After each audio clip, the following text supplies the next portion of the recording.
আমাৰ প্ৰশ্নটি হৈছে ECC গুণগত প্ৰাক প্ৰাথমিক শিক্ষা আৰু প্ৰত্যাহ্বানসমূহক লৈ আমি কেনেদৰে বিদ্যালয়মুখী কৰিবলৈ প্ৰস্তুতি চলাম এই বিষয়ে আমি ক'বলৈ লৈছোঁ। যিহেতু আমি এটি শিশু মাতৃগৰ্ভত স্থিতি লোৱাৰ পৰাই গুৰুত্ব দিওঁ। মাতৃগৰাকীয়ে যাতে শাৰীৰিক মানসিক আৰু সামাজিকভাৱে যাতে সুস্থ সবল হৈ থাকে তাৰ ওপৰত গুৰুত্ব দিব লাগিব। যিহেতু তেনে এগৰাকী মাতৃয়েহে এটি সুস্থ সবল শিশুক জন্ম দিব পাৰিব।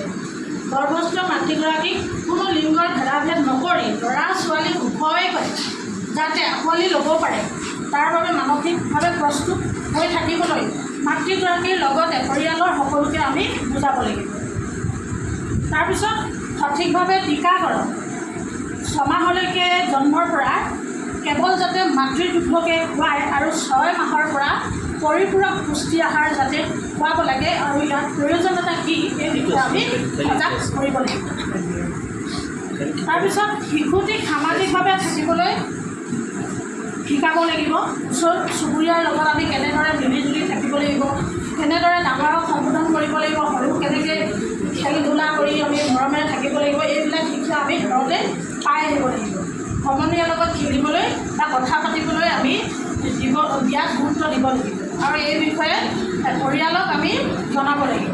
3 বছৰ বয়স হোৱাৰ লগে লগে যিহেতু শিশুটিয়ে অংগনবাড়ী কেন্দ্ৰলৈ আহিবৰ বাবে উপযুক্ত হয়, তেতিয়া আমি মাতৃগৰাকীৰ লগতে পৰিয়ালক বুজাব লাগিব যে কেন্দ্ৰটিলৈ আমাৰ অংগনবাড়ী কেন্দ্ৰটিলৈ তোমালোকে মাজে সময়ে 3 বছৰ হোৱাৰ আগতে আমাৰ পৰিৱেশটো যাতে সুস্থভাৱে নিজে খাপ খাব পৰা পাৰে তাৰ বাবে আগতীয়াকৈ আনিব লাগে।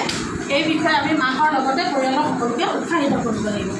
আমি বিভিন্ন প্ৰত্যাহ্বান পাওঁ শিশুটিৰ ক্ষেত্ৰত, যেনেদৰে শিশুটিয়ে নিজৰ ঘৰখন প্ৰথমবাৰৰ বাবে এৰি আহে আমাৰ কেন্দ্ৰলৈ, সেইবাবে তেওঁলোকে মন নিদিয়ে বা লগৰ সমনীয়াৰ লগত খেলিব নিবিচাৰে, কিছুমান পৰিষ্কাৰ পৰিচ্ছন্ন হ'বলৈ মন নকৰে, কিছুমানে ভাষা বুজি নাপায় ইত্যাদি ধৰণৰ বিভিন্ন প্ৰত্যাহ্বানৰ আমি সন্মুখীন হওঁ। তেতিয়া আমি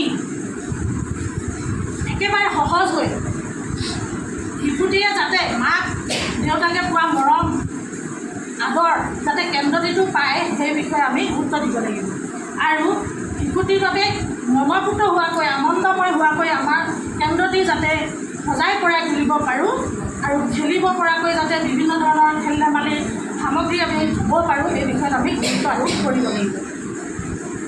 ECC যাতে গুণগত মানদণ্ডৰ হয় তাৰ ওপৰত আমি বিশেষভাৱে গুৰুত্ব আৰোপ কৰিব লাগিব।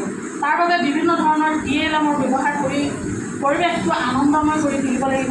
প্লে কাৰ্ড বা ছবিৰ সহায়ত বা অভিনয় কৰি পুতলাৰ সহায়ত পাপেটৰ সহায়ত মানে বিভিন্ন ধৰণৰ কথা ক'ব লাগিব আৰু নানা ধৰণৰ কৰ্মসংগীতৰ সহায়ত বিভিন্ন ভাষা জ্ঞান সংখ্যা জ্ঞান আদি শিকাব লাগিব। টেঙা মিঠা সোৱাদ যেনেকৈ আমি মিঠা অকণমান চেনি অকণমান দিলোঁ আৰু টেঙাৰ লগত দিলোঁ নেমুটো কেনেকুৱা তোমালোকে চোৱাচোন, টেঙা সোৱাদটো নিজে লৈ বুজি পাব আৰু চেনি অকণমান খাই বুজি পাব যে এইটো মিঠা।